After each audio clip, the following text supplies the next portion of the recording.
Hello everyone and welcome back to the channel.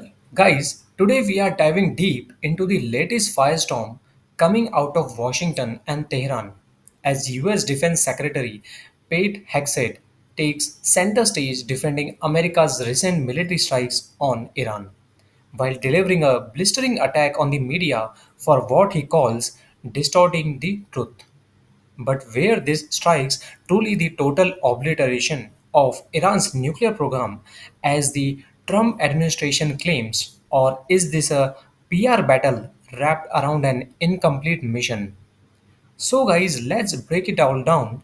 The strikes, the intel behind it, the leaks, the politics, and what it really means for the US national security and the balance of power in the Middle East. So, guys, here is what happened. On Saturday night, the US launched Operation Midnight Hammer, a large scale precision strike targeting Iran's most fortified nuclear sites. The mission involved seven B 2 stealth bombers, a guided missile submarine, and most notably, the first air combat use of the 30,000 pound GBU 57 bunker buster bombs. 14 of these massive bombs were dropped on deeply buried facilities like Fordo, believed to house Iran's key uranium enrichment operations. According to the Pentagon, this mission was years in the making, with intelligence gathered over 15 years by the Defense Threat Reduction Agency. And according to the Joint Chiefs Chair General Dan Kane, the strike delivered extremely severe damage and destruction. One pilot even described the explosion as so bright it looked like the daylight. But just days later, the media started reporting on a preliminary intelligence assessment, one that raised the serious doubts.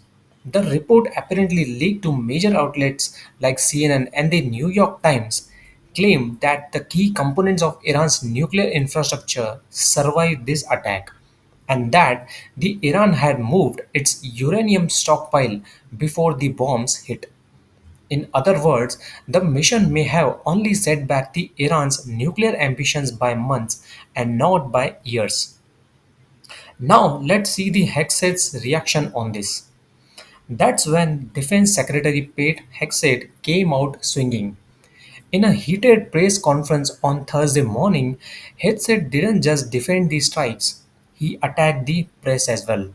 He accused CNN, MSNBC, and the New York Times of having cheer against Trump in their DNA, claiming that they were rooting for the mission to fail simply to undermine the president.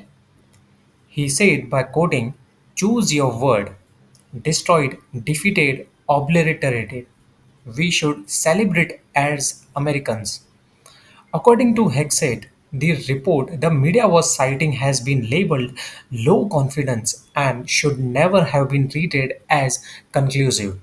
He also announced that the Pentagon and the FBI were launching a full investigation into the leak, saying it was politically motivated, intended to cast doubt on what he calls a historic strike. So, guys, now let's talk about the bigger picture about this. So, this isn't just about whether the bombs hit their mark, it's about the credibility, transparency, and the politicization of intelligence. Two top intelligence officials, including Director of National Intelligence Tulsi Gabbard, came forward to back the Trump's administration claims, stating that updated intelligence does confirm destruction of Iran's nuclear capabilities. But skeptics, especially in Congress, aren't convinced. Lawmakers on both the sides of the aisle have criticized the administration for failing to consult with Congress before these strikes. Some Democrats say this is just another example of the White House manipulating the facts to serve its narrative.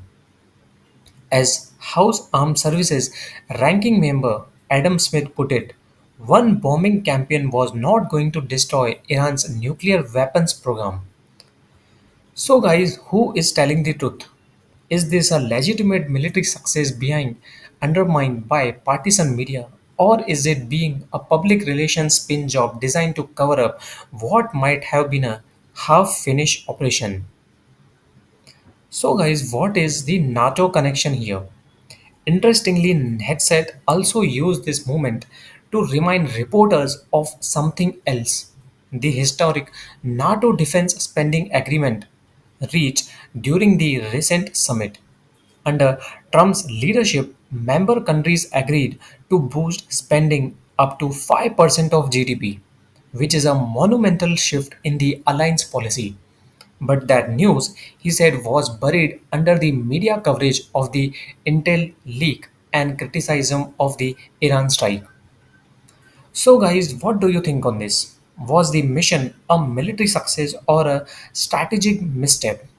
Did the media go too far in reporting an early intelligence, or is it a administration that's playing damage control? Drop your thoughts in the comments. We would love to hear your take on this. And if you found this breakdown helpful, hit that like button, subscribe for more in depth geopolitical analysis, and don't forget to share this video because the more we understand what's really going on, the better informed we will all be. Thank you so much for watching, and until next time, stay sharp, stay spectacle, and stay tuned. And I will see you in the next video.